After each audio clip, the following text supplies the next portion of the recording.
beserta salam wasilatul uzma, wasilatul wusul ila Allah subhanahu wa ta'ala. Salawat beserta salam tercurah kepada Nabi kita Muhammad sallallahu alaihi wasallam yang merupakan wasilah terbesar dalam hidup kita untuk bisa tersambung dengan Allah subhanahu wa ta'ala, yaitu Rasulullah.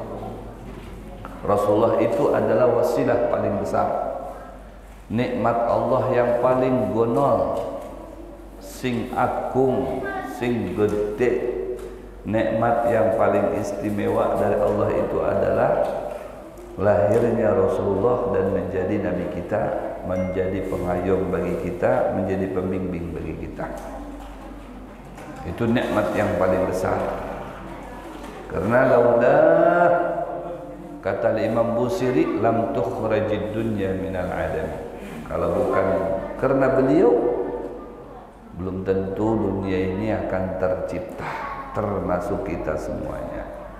Jadi kita wajar selalu bersolawat kepada Nabi sebagai bentuk terima kasih kita kepada beliau atas jasa beliau kepada kita, yang selalu beliau berusaha untuk kesejahteraan kita.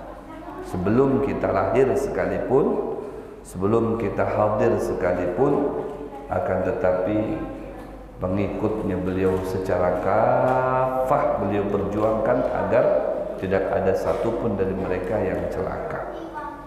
Ana la arda wahid min ummati finnar. Ujar Nabi, saya tidak redha, ya Allah, kalau ada satu dari pengikutku itu masuk ke dalam api neraka. Artinya misi terbesarnya Rasulullah itu segala pengikutnya masuk ke dalam surga, termasuk kita, insya Allah. Yang penting jangan lepas dari rel ajaran Nabi Muhammad SAW. Jangan lepas dari bersyukur kepada beliau, jangan lepas dari selalu mengucap sholawat dan salam kepada beliau Rasulullah SAW. Karena sesiapa dari kita yang mengucap salam atau sholawat kepada beliau pasti sampai kepada beliau. Dalam kitab Al-Hajj karangan Profesor Dr. Said Muhammad bin Alwi Al-Maliki, ya, kata beliau, Rasulullah menyatakan, ya, ketika seseorang daripada umatku itu mengucap salam saja kepada aku, baik itu di rumahnya atau seketika di masjid aku, ya, itu di Masjid Nabawi di Madinah sana, atau di rumah kita di sini, di mana saja tempat di mana di situ kita berdiam, mengucap salam kepada beliau Rasulullah, maka sampailah salam itu kepada aku dan aku akan menjawab salamnya. Dijawab oleh Rasulullah dalam sebuah hadis, ma min musallimin yusallimu alayya illa raddallahu ruhi hatta arudda alaihi salam.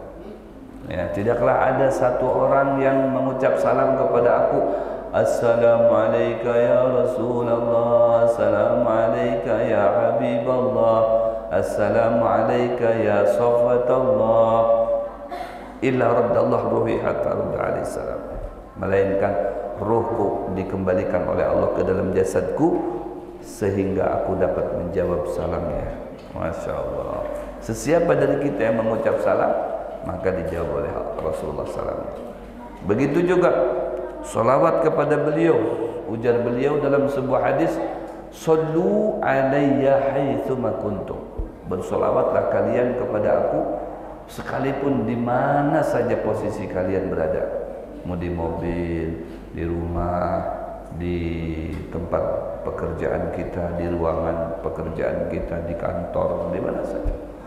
Tidak ada salahnya bersolawat kepada Rasulullah. Fa inna salatakum, ketahuilah sesungguhnya solawat kalian yang kalian ucapkan itu tablughuni, akan sampai kepada saya, sampai kepada Rasulullah lewat malaikat tuh dibawa.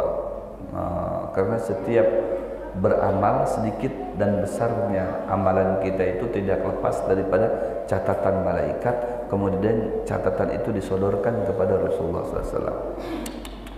Makanya kenapa Rasulullah senang puasa di hari Kamis, Karena setiap hari Kamis itu amalan umatnya disodorkan kepada Allah. Disodorkan dulu kepada Rasulullah, kemudian sama Rasulullah disodorkan kepada Allah. Setiap hari Kamis. Maka ketika Rasulullah ditanya tentang puasanya hari Kamis, kata Rasulullah, karena di setiap Kamis itu semua amalan daripada umatku akan disodorkan kepada Allah. Maka aku yang membawa amalan itu kepada Allah lebih aku sukai dalam kondisi diriku ini sedang berpuasa. Nah, sedang berpuasa ini amalannya hari Kamis. Ya, terakhir kan puasa dinilai oleh Allah. Jadi husnul khatimah. Puasa di hari Kamis. Jadi sholawat kita sampai kepada Rasulullah SAW. Bahkan dinyatakan, ya, ketika seseorang itu bersholawat kepada Rasulullah, Allahumma shalli ala sayyidina Muhammad wa ala sayyidina Muhammad, maka yang tercatat, terdaftar ngarannya sampai kepada Rasulullah itu bukan orang yang bersolawat saja, tapi terdaftar, tercatat nama orang yang bersolawat dan kuitannya. Jadi seumpamanya Abdullah bin Abdurrahman bin Abdurrauf, Abdullah bin Abdurrauf, atau Abdurrauf bin Abdurrahman, Abdurrahman bin Abdurrahim. Jadi kuitannya dilihat juga oleh Rasulullah. Jadi bukan orangnya saja yang bersolawat. Ya Rasulullah, ujar malaikat, ya Muhammad, ini umatmu yang bersolawat lawan pian ngarannya ini. Bukan sampai sebatas di ngaran orang yang bersolawat saja, tapi ada kuitannya di situ. Fulan bin Fulan. Kalau bebinian Fulana binti Fulan. Nah, ada ngaran sidin yang bersolawat lawan ngaran kuitan sidin. Makanya dinyatakan oleh ulama, orang yang banyak sholawat itu adalah golongan orang yang berbakti kepada kuitan. Karena apa? Setiap saat ngaran kuitannya itu disodorkan kepada Rasulullah, dikenal oleh Rasulullah, dipandang oleh Rasulullah. Tidak asing lagi. Ngaran Abdurrahim kok tidak asing. Kenapa? Saban hari tercatat dan terdaftar, ya, di hadapan Rasulullah SAW. Di absensinya ada, ya, Masya Allah, si Fulan ada terus ngarannya aja, karena anaknya sholawat terus kepada Nabi Muhammad. Makanya kuitannya terpampang terus, tergambar terus, ngaran kuitannya terlihat oleh Rasulullah SAW. Kenapa? Karena anaknya yang bersolawat kepada Nabi Muhammad. Itu pentingnya solawat kepada Rasulullah SAW. Dalam kitab Tanqihul Qaul disebutkan di situ, ujar Nabi, man shalla alayya alfa marratin, barang siapa yang bersolawat kepada aku, istiqomah solawatnya lah, ya, saban hari 1000 kali. 1000 kali. Lam yamut, maka orang itu tidak bakalan dimatikan oleh Allah, ya, hatta yubashshira lahu bil jannah, sehingga diberikan kabar gembira dulu kepadanya sebelum matinya itu tentang tempatnya dia di dalam surga. Oh, kebanyakan ini didapatkan di saat di sakratul maut, sedang susah-susah, payah-payahnya, merasakan pedihnya sakratul maut itu, tiba-tiba hilang rasa sakitnya, hilang rasa pedihnya, ya, hilang rasa takutnya. Kenapa? Terkalahkan dengan kenikmatan, yaitu tempatnya dia sudah diperlihatkan kepada dia, yaitu di dalam sorga. Makanya matinya senyum, matinya senyum, tidak merasa sakit. Kenapa? Karena tertutupi, terselimuti oleh kenikmatan. Jadi rasa sakitnya itu hilang, terselimuti, terbungkus dengan kenikmatan. Ya, melihat apa? Nikmat apa? Nikmat melihat istananya dia, tempatnya dia, kebunnya dia, sungainya dia. Ya, kan di surga itu ada kebun, ada buah-buahan, ya, ada istananya, wah, terlihat semuanya betah, sehingga tersenyum dia, sudah nggak dikhawatirkan lagi, nggak ditakutkan lagi, malah bahagia, malah senang, ya, melihat tempat ini. Dia hendak langsung hendak lakas sampai ke sana, gitu. Ya, lakas sampai ke sana. Ketika ini terbukti gitu ya. Ya, sebagai pembuktiannya itu contohnya adalah salah satu sahabat Nabi yang bernama Bilal bin Rabah. Bilal bin Rabah ini seorang dari suku warna kulit hitam dari Habasyah, Ethiopia sekarang ya, Afrika, bagian daripada Afrika. Nah, hirang kulitnya, tapi cintanya kepada Rasulullah luar biasa. Setelah iman kepada Rasulullah, beliau punya majikan namanya Umayyah. Sama Umayyah itu disiksa sampai ditindihi perutnya dengan batu yang gonol supaya lepas daripada imannya kepada Allah dan Rasulullah. Enggak mau. Ahad. Ya, kemudian ya diletakkan batang tubuhnya di atas gurun Sahara yang panas. Ini kan musim panas nih kita. Kadang keluar aja, ya Allah, di dalam rumah pakai AC nyaman. Nikmatnya di dalam rumah pakai AC itu begitu keluar, Allahu Akbar, panasnya nih deh. Baru suhu panasnya itu berapa derajat saja? Ya, 36, 37, mungkin sekitaran itulah. Suhunya itu sudah panas. Nang kayak pas malam jamaah haji. Bayangkan pian sampai berapa leh? 40 berapa gitu. 46. Ulun kadang melihat pang sampai 47, 48 tuh. 46. Tapi ada orang itu bepada anu jar sebujurnya kadang 40 lagi, 50, cuman kada dilihatkan sampai 50 itu. Ditampakkan 46 itu udah panas, ya Allah. Panasnya minta ampun. Banyak yang siu, banyak yang sesak napas, banyak yang macam-macam aja sudah manusia. Itu belum seberapa. Anggaplah 50 derajat Celcius. Sandal itu, kalau sandal swallow japit itu bisa lembek. Bayangkan. Lembek. Saking panasnya itu, nah ya Allah. Andai kada beralas, kada bersandal, berjalan batis tuh, telanjang kaki kita menuju hotel seumpama, hancur dari saking panasnya itu. Bayangkan nang kayak apa di akhirat, di mahsyar itu. Coba bayangkan, bukan satu kilang kayak ini, bukan. Satu kilang kayak ini kayak apa? 1 mil di atas kepala kita, 1 mil. Matahari itu kan mungkin jutaan mil, itu masih terasa panasnya. Nang kayak apa? 1 mil di atas kepala kaki kita, bukan 1 kilang. Cuma dari saking paraknya itu diumpamakan seperti 1 kilang begini. Padahal 1 mil. 1 mil itu berapa Pak Sultan? 1,5 kilo 1 mil. Jarak matahari ke kepala itu 1,5 kilo. Panasnya itu kayak karena terpikir lagi. Aduh, makanya orang itu berlarian semuanya. Yauma yafirrul mar'u min akhihi wa ummihi wa abihi wa sahibatihi wa banihi. Bayangkan. Larian seberatanya masing-masing bawa diri seorangan. Ya, kada teingatan lagi ini anak, ini mama, ini ayah. Kada tahu lagi, dia sudah menyelamatkan diri seorang aja sudah. Saking gentingnya keadaan pada saat itu, kondisi pada saat itu tidak kondusif. Ya, artinya mencekam. Makanya siapa yang kawa dipingkuti ini kan? Yang kawa dipingkuti ini siapa ini? Soalnya kondisi sangat dan sangat amat mencekam sekali. Aduh, pokoknya aduh.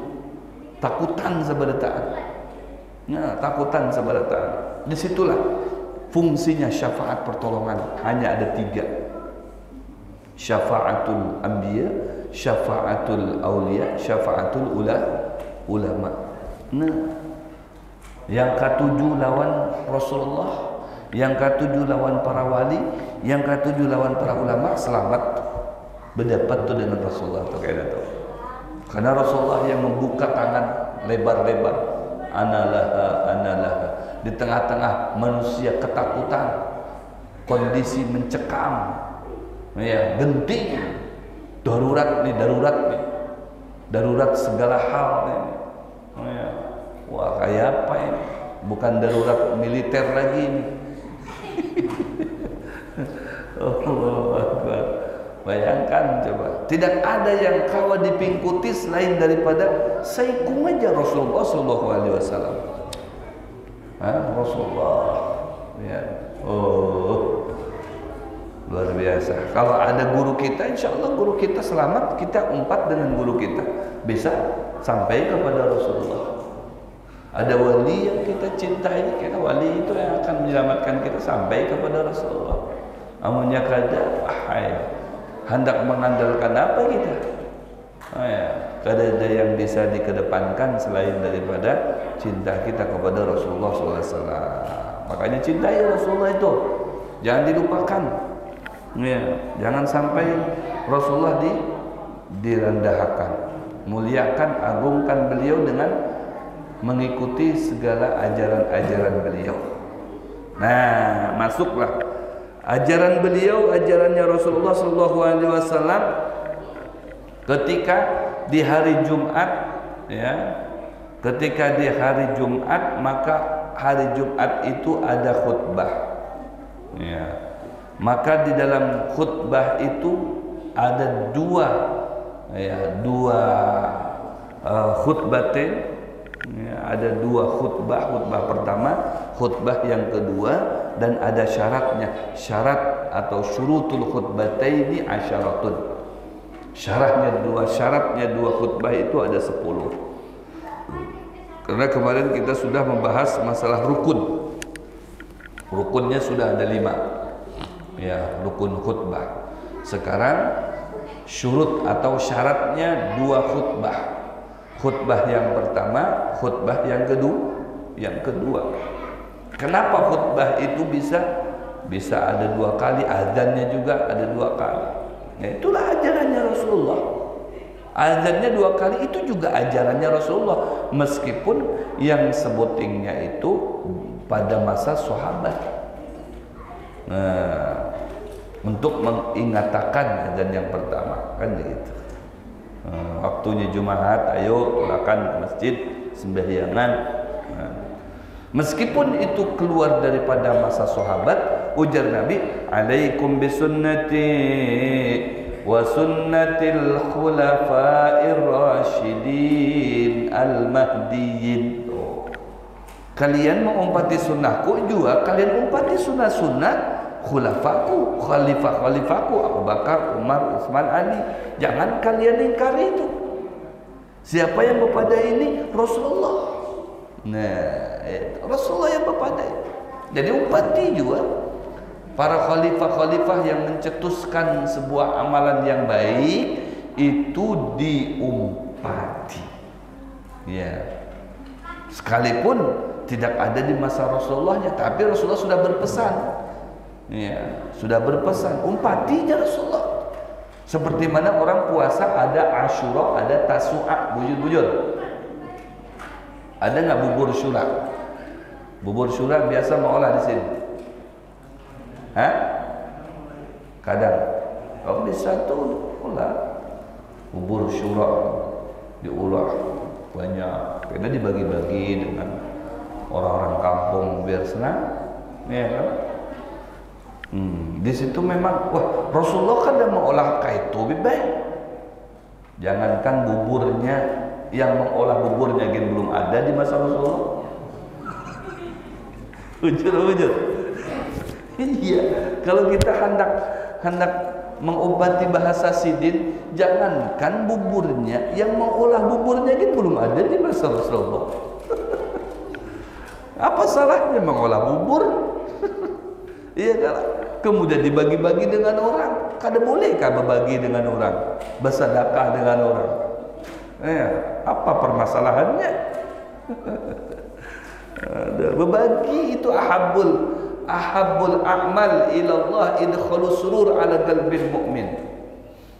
Ya, gawian yang paling dikatujui oleh Allah itu adalah menghimungakan hati orang. Coba ada nenek-nenek di muka rumahnya sedang nongkrong. Nenek lagi nongkrong nih, lagi main TikTokan. Nenek wahid ini kan gaul-gaul gak? Nah, nenek lagi main TikTok, muka HP. Ting ting ting. Tiba-tiba datang kanak-kanak menjulung ini bubur syurah tadi. Nih, ampihin dulu tuh TikToknya. Nih bubur syurah nih. Alhamdulillah, langsung bubur syurahnya masuk ke TikTok. Dari sini nih bubur syurah nih. Himung sidit. Nah, diberi bubur himung. Dan ketika seseorang itu himung, maka kita mendapatkan apresiasi dari Allah Subhanahu wa taala. Tuh yang mengapresiasi kita Allah. Allah himung lawan kita. Dan Allah akan menghimungkan kita, menggembirakan kita ketika menggembirakan orang lain. Coba bayangkan, jangankan orang muslim, non muslim saking himungnya yang dibantu tadi itu bisa mendapatkan hidayah. Mendapatkan hidayah ketika ada seseorang non muslim berbagi dengan anak yatim lewat mamahnya. Nah, oi mamahnya, ni aku ni hendak berbagi lawan anak pian. Ulun kada tahu, pokoknya aku berbagi aja nah. Nih, julung dengan anak-anak pian, biar anak-anak pian himung diberi sembako. Oh, anaknya tadi diberi duit. Mamahnya aja himung, tambahnya lagi mama anaknya kekanakan masih halus-halus. Wah, begitu mamahnya bawa kantong kresek sembako, kemudian ada uangnya dibagi-bagi dengan kekanakannya tadi itu. Himung anaknya. Coba bayangkan. Ujar si anak tadi itu, ya Allah, Engkau telah menghimungkan aku pada hari ini lewat tangannya si Fulan. Ulun kada tahu jadi si kekanakan tadi. Aku himung ya Allah. Himung aku hari ini mendapatkan apa? Bantuan sembako, mendapatkan uang. Himung aku ya Allah, senang, gembira aku ya Allah. Ya Allah, aku mohon kepadamu, seperti mana Engkau telah menggembirakan hati aku, menghimungkan aku, gembirakan hati orang yang telah membantu aku ini. Senangkan dia ya Allah, himungkan dia ya Allah di dunia dan di akhirat.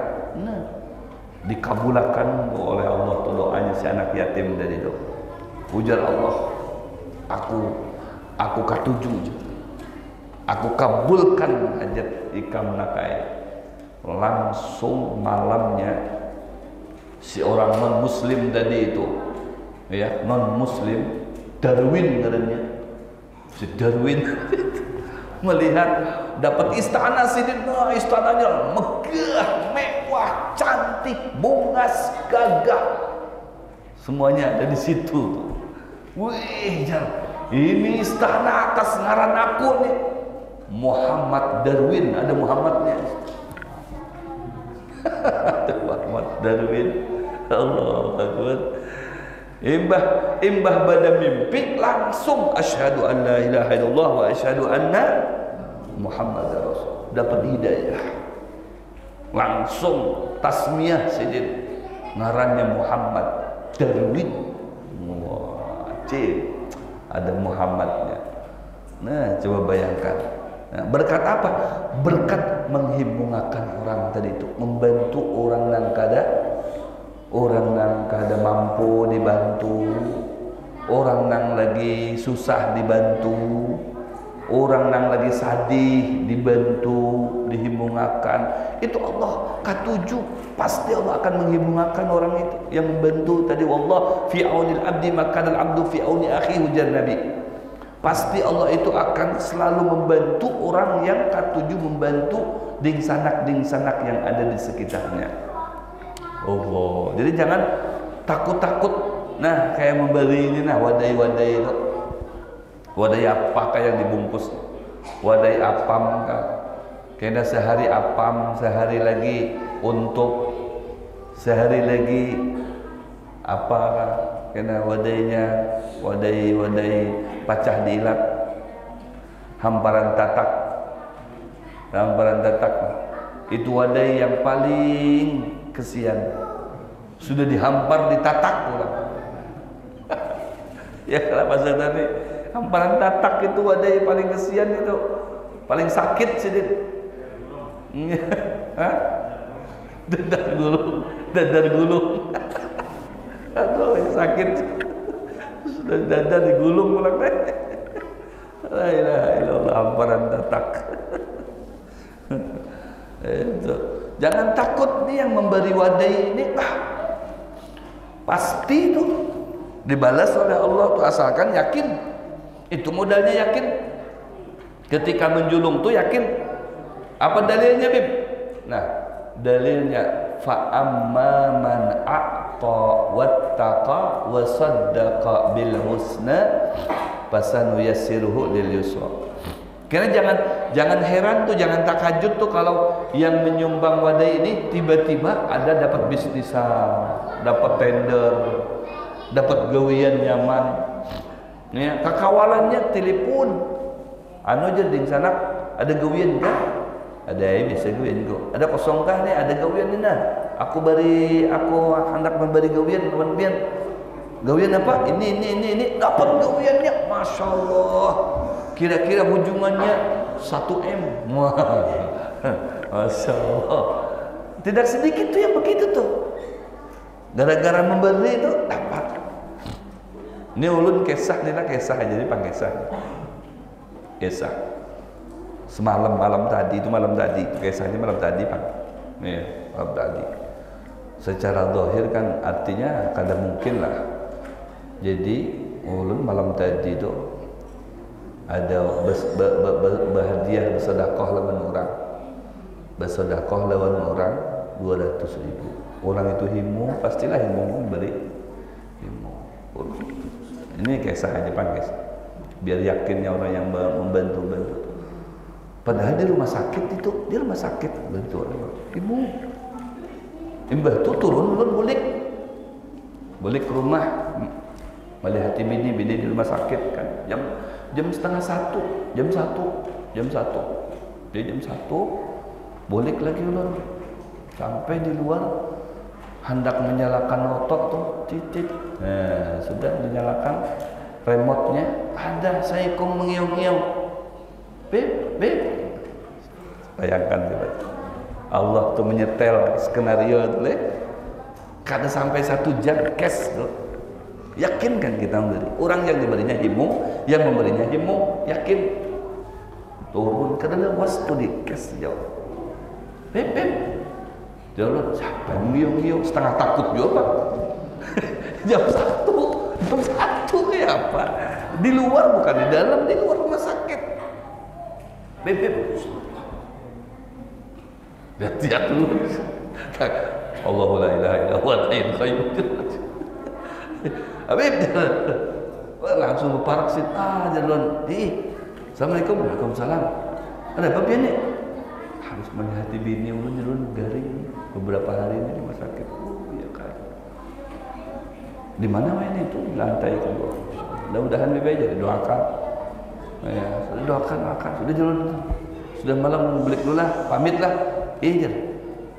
Ulun merapat ke otak ulun. Baparak sih den. Bibna, bahagia lawan biar. jam 1 loh, jam 1 malam. Bahagia. Ini siapa yang kembali? Subhanallah, utusan Allah. Nah, berapa coba? 2 juta. Nah, kada sedikit 200 keluar 2 juta masuk ke kantong. Yakin jadi itu, Pak. Subhanallah. Cash. Cerulun, Masya Allah. Sadaqta ya Allah. Bujur yang pengen dirakan itu ya Allah, bujur benar. Nah, asalkan yakin tuh yang menjulung wadai itu yang takut pian nang bisnis kena bisnisnya kembang terus baru wadai, apalagi kena nasi lawan hayamnya, wah tambah lagi tuh tendernya tuh banyak lagi tuh, apalagi daging sapi bukan daging ayam lagi. Tambahnya lagi tuh, tambahnya lagi sudah orang tuh diberi daging sapi deh, kena seikung 50.000, seikung 50.000, weh, tambahnya lagi tuh. Kakak-kakak himung sebentar. Nah, himungnya mereka itu mengolah rezeki kita itu jadi mudah didapati. Karena janjinya Allah, ujar Allah, fa amma man a'ta wattaqa wa saddaqa bil husna fasanuyassiruhu lil yusra. Oh, kan? Berbeda dengan yang bakhil nih yang kayak ini nah. Tahu ini? Tahu ini. Apa ini? Tangan, kepala. Apa ini pemalar? Bukan pemalar, kepala tangan. Cuman kalau orang pemalar itu dinisbatkan ke kepala tangan kayak ini, artinya kada terbuka, tertutup kayak itu. Nah, yang pemalar itu, ya apa ujar Allah? Wa amma man bakhila wastaghna wa kadzdzaba bil husna fasanuyassiruhu lil usra. Seikung dimudahkan, seikung disusahkan. Nang seikung mudah benar. Aku dia jalan itu. Habis duit itu datang lagi. Ada juga wian. Nang seikung, aduh, pokoknya bahasanya aduh terus. Nang seikung ayuha. Kan beda nih, nang saikong ayuha, nang saikong aduh. Ampian kayak Pak, ayuha aku ni nyaman jadi alhamdulillah. Kan gen kayak apa? Aduh. Kalau sudah aduh tuh berarti ngalih, ya kan? Susah. Kalau sudah aduh tuh susah. Nah itu, karena menyusahkan orang, kadang membantu orang, kadang membagi orang, kadang mau berbagi daripada orang. Pasal yassiru lil yusra. Sudah dipadahi. Percaya aku je. Kadang mungkin itu. Wa kadzdzaba bil husna, mendustakan kebaikan Allah tu kayak apa? Allah yang berpandir zatnya, siapa yang membantu orang pasti akan aku bantu. Pas dipadahkan dengan sini, aku kada percaya je. Jangankan segan orang aku aja ngalih apa ni. Kada mau aku membagi. Nah, akhirnya tambah ngalih tu bang, tambah aduh. Esok aduh terus kayak apa? Yang seikung ayah wes aman itu. Kenapa? Karena katujuh berbagi. Jangan takut. Yang katujuh berbagi ini yakin dulu rezekinya itu akan dimudahkan oleh Allah Subhanahu wa taala. Amin ya rabbal alamin. Yang pertama at-taharatu 'anil anil hadatsain al-asghar wal akbar. Syurutnya dua khutbah itu, artinya orang yang berkhutbah itu harus bersih dari dua hadas. Hadas asghar, hadas akbar. Hadas bekami, bekantut, bahira, hadas juga itu. Hadas menyentuh dan disentuh. Nah, kan jadi hadas berhadas juga. Sudah parak waktunya khutbah, ya sudah ada bilalnya, sudah berdiri, sudah parak, tiba-tiba kantut. Nah, jangan dilanjutkan. Bapak dah berdahulu. Aku nih bekantut ini raja deh. Amunya kau digantikan, amunya kau dihadangi, aku ambil wudhu dulu. Nah, jangan gengsi aku. Kantut kada apa. Tanggung jawab aku dengan Allah. Tanggung jawab dengan Allah kayak apa?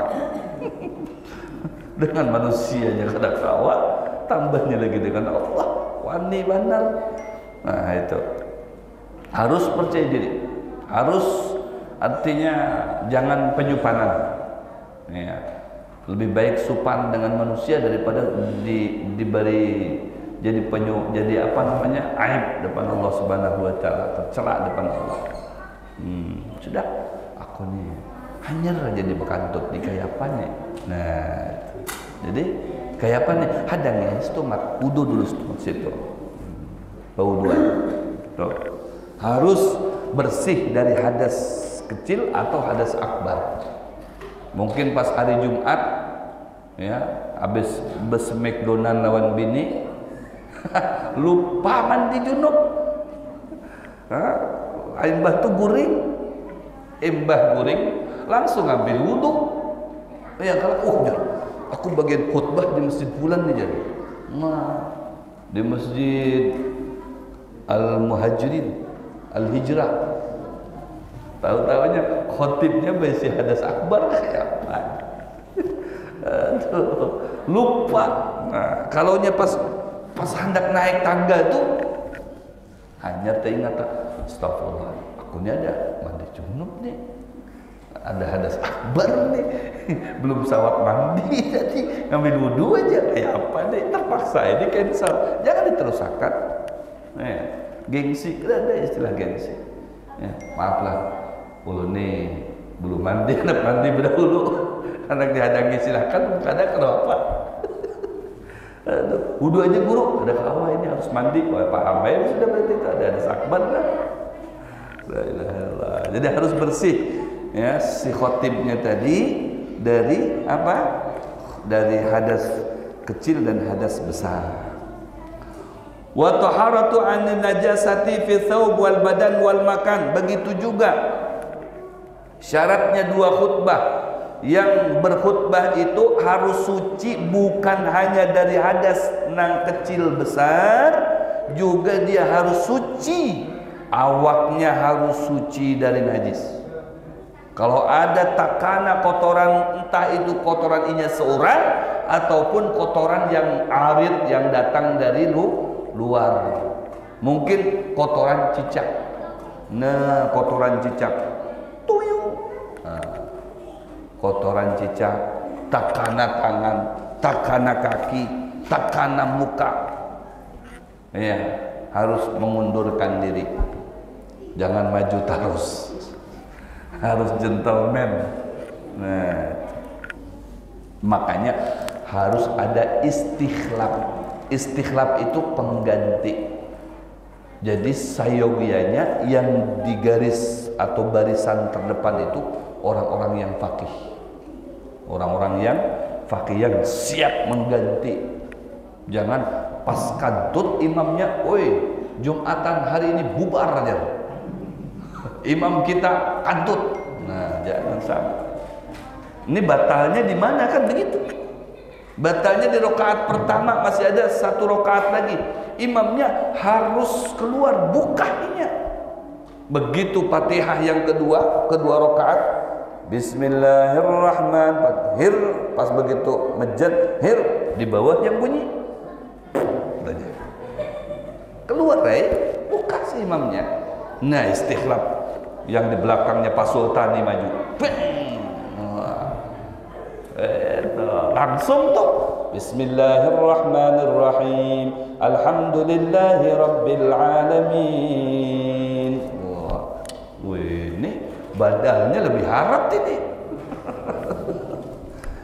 Bujur Pak Sultan ini diam-diam lekir. Suaranya harap nih kayak suara Sudes.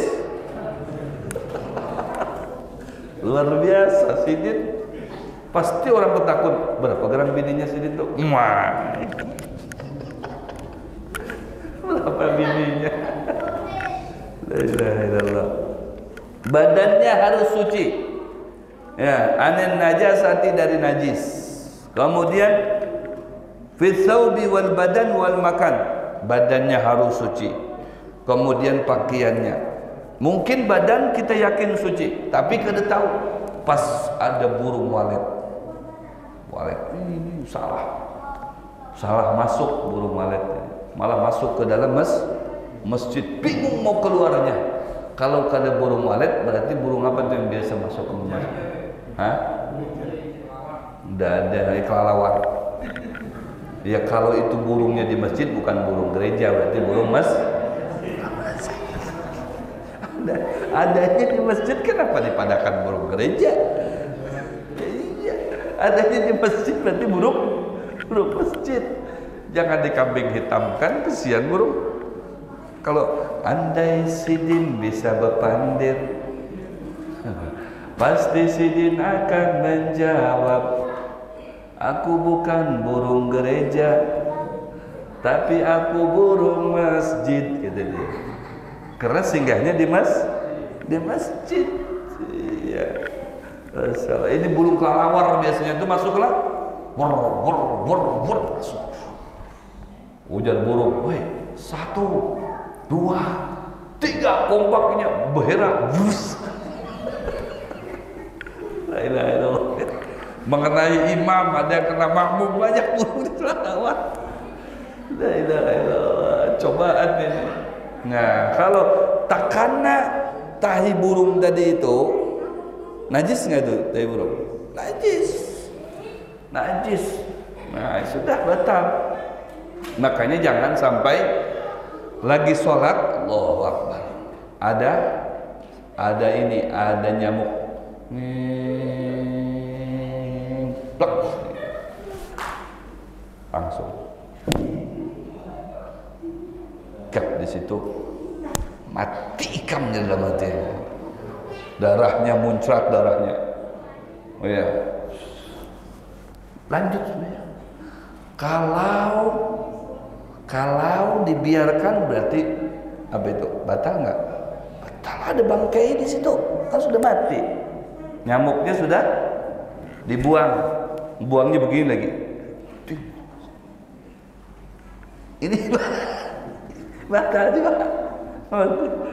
Diangkat, jenazahnya diangkat, jenazahnya nyamuk diangkat. Wih, Allah, alhamdulillah, wa la ilaha illallah. Jenazah nyamuknya diangkat, nah dipindahkan, dibuangnya ke situ, nah ya kalau buang, batal juga. Kenapa? Karena dihukumkan membawa mayit, membawa jenazah, membawa bangkai. Membawa bangkai kan kesian juga. Bawa jenazah siapa, Beb? Jenazah nyamuk.